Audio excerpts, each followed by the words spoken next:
కాబట్టి ఈరోజు ఈ పరిచర్యకి ఒక ఆలోచన, ఒక రూపురేఖలు వచ్చాయన్న సంగతి నేను ఎరుగుదును. కనుక దీని వెనకాల అలాంటి యొక్క స్థితి ఉందండి. ఇంకొక విషయం చెప్పక తప్పదు. అదేమిటంటే, సేవలో ఏమి చేయాలో తెలియని యొక్క పరిస్థితుల్లో, సేవలో ఏమి చేయాలో తెలియని పరిస్థితుల్లో దేవుడు పరిచర్యకి పిలిచినప్పుడు మా అత్తయ్య గారికి చెప్పాను. ఏమనంటే, సేవకు దేవుడు పిలుస్తున్నాడండి అని. ఎందుకంటే అప్పటికి నేను ఒక ఉద్యోగంలో ఉన్నాను, చిన్న పొలాలు గిలాలు ఉన్నాయి. చెబితే ఏమని అంటారేమని భయంతో సేవకు పిలుస్తున్నట్లుగా ఉన్నారు అని అన్నప్పుడు ఆమె గారు కూడా దేవునికి స్తోత్రం అని చెప్పడం జరిగింది. ఆ తర్వాత ఏం చేయాలో అర్థం కాని పరిస్థితుల్లో సేవకు ఏదో చేయాలనే తపన, ఆలోచన, దేవుని కొరకు ఏదో ఒక తలపెట్టాలనే ఒక ఆలోచన. అయితే ఈరోజు ఆ దర్శనపు యొక్క విలువేమిటో నేను ఎరుగుదును. చిన్న చిన్న పల్లెటూర్లు వెళ్ళి దేవుని వాక్యాన్ని పంచుకోవటం ఏం తెలియదు. వాళ్ళతో పాటు కూర్చునేవాడిని, కొంచెం వచ్చిన ప్రార్థన చేసేవాడిని, 4 ముక్కలు చెప్పేవాడిని బంజర్లో.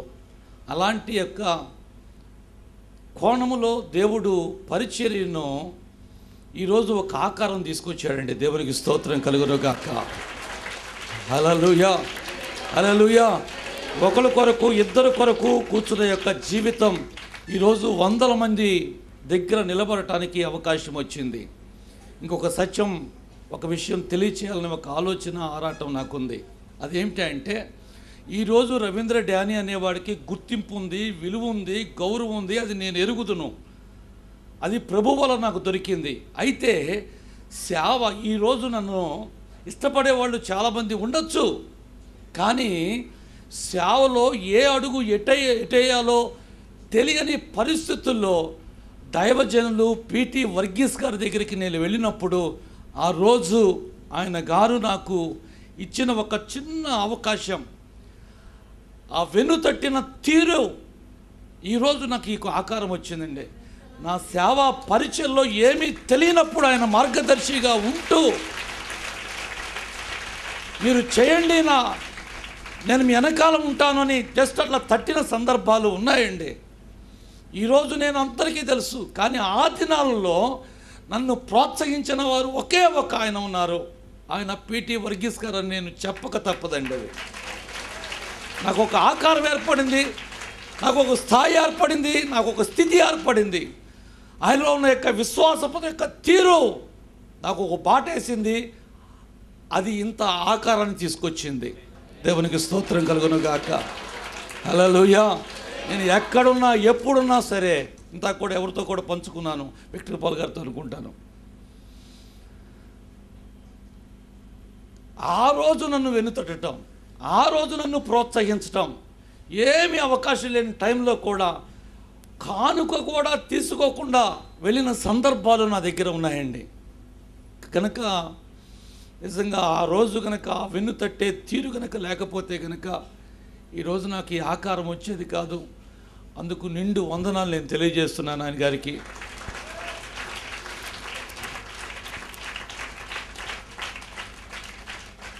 ఈ సందర్భాల్లో ఇంకోటి కూడా చెప్పాలి. అర్థం చేసుకునే ఒక సంఘం.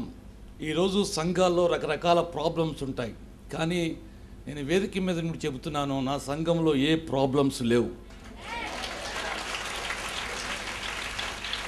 ఒకే ఒక్క రవీంద్ర డానీ స్వరం బయటికి వెళ్ళిందంటే కనుక అందరూ విధేయత చూపించేవాళ్లే. అలాంటి నన్ను అర్థం చేసుకున్న సంఘం, 2 ప్రార్థన చేసే సంఘం. నాకు ఒక ఆకారం రావడానికి గల 2 కోణాలు ఒకటి చెప్తాను వినండి. ఒకటి 108 టీం, అంటే గవర్నమెంట్ హాస్పిటల్ 108 టీం కాదండి. నా సంఘములో ఒక ఆధ్యాత్మికమైన 108 టీం ఉంది. ముందు ఫస్ట్ ఎయిడ్ కనుక చేయాలంటే, ఎవరికన్నా కుటుంబంలో సమస్య ఉందంటే కనుక ముందు పాస్టర్ గారి నాయకత్వంలో సంఘ సభ్యులు, లేడీస్ అందరూ కలిసి వెళ్ళి అక్కడికి వెళ్ళి వాళ్ళ కొరకు ప్రార్థన చేయటం. ఇంతవరకు కూడా వాళ్ళు ప్రార్థన తలపెట్టిన యొక్క ఏది కూడా వాళ్ళు ఓడిపోయినందుకు దేవునికి స్తోత్రం. 108 టీంకి గనక విషయం వెళ్ళిందంటే కనుక ఖచ్చితంగా విజయం సాధించాల్సిందే. అది సంఘములో మీరు ఎరుగుదురు. ఆమేన్. రెండవది ప్రార్థనా గోపురం, ప్రైర్ టవర్. నిత్యము నా కొరకు ప్రార్థన చేసేవారు, సంఘ ఎదుగుదల కొరకు ప్రార్థన చేసేవారు, మినిస్ట్రీ పరిచర్య కొరకు ప్రార్థన చేసేవారు. అలా నా ప్రైర్ టవర్లో నిత్యము ప్రార్థన జరుగుతుంది. కాబట్టే దేవుడు ఆ ప్రార్థన యొక్క ఫలం నేను కోసుకోవటానికి దేవుడు నాకు అవకాశం ఇచ్చాడు. ఆమేన్. 2 సంవత్సరాల క్రితం దైవ సన్నిధిలో నేను ఏకాంతంగా అడవిలో కూర్చున్నప్పుడు దేవుణ్ణి అడిగాను. ఏమనంటే, ప్రభువా, పరిచర్య యొక్క సరిహద్దులు పెరగాలని ఆశపడినప్పుడు దేవుడు నాకు కొన్ని విషయాలు నాకు చెప్పడం జరిగింది. ఏ విషయమైతే దేవుని సన్నిధిలో నేను మోకరించి ప్రార్థన చేశానో ఆ విషయాలు దేవుడు నాకు అప్పగించబట్టి A to Z పరిచర్యలో నేను పెట్టిన యొక్క దాన్ని బట్టే దేవుడు నా పరిచర్యను విస్తారపరిచారండి. దేవునికి స్తోత్రం కలుగును గాక. హల్లెలూయా. కనుక దేవుడు నమ్మకమైన దేవుడు. ఈరోజు అనేకమైన విషయాలు ఆయనతో చెప్పుకున్నప్పుడు దేవుడు ఎక్కడ నన్ను విడిచిపెట్టలేదండి.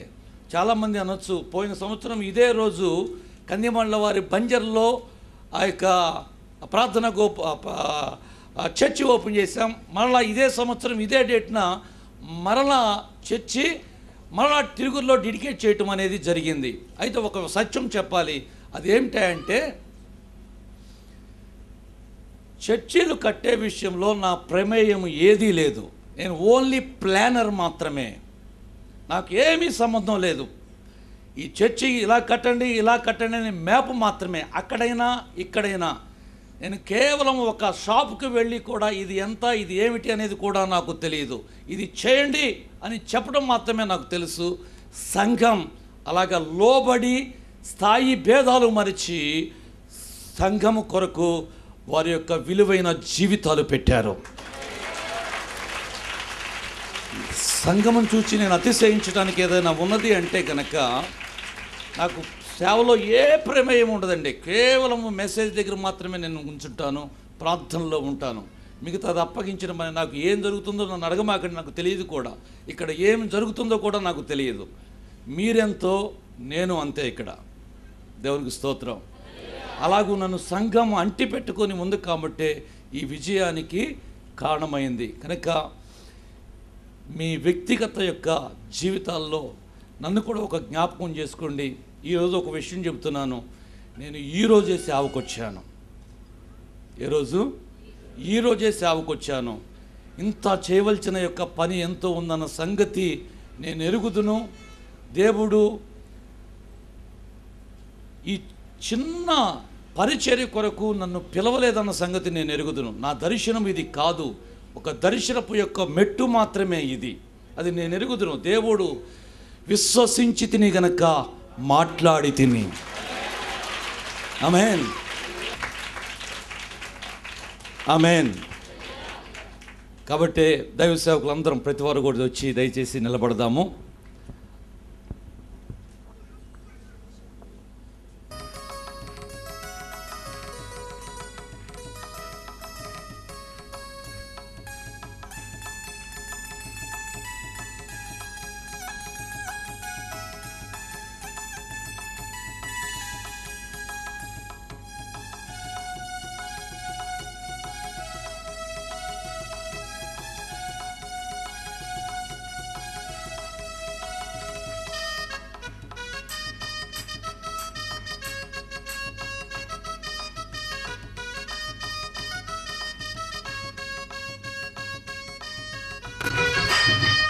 అలాగే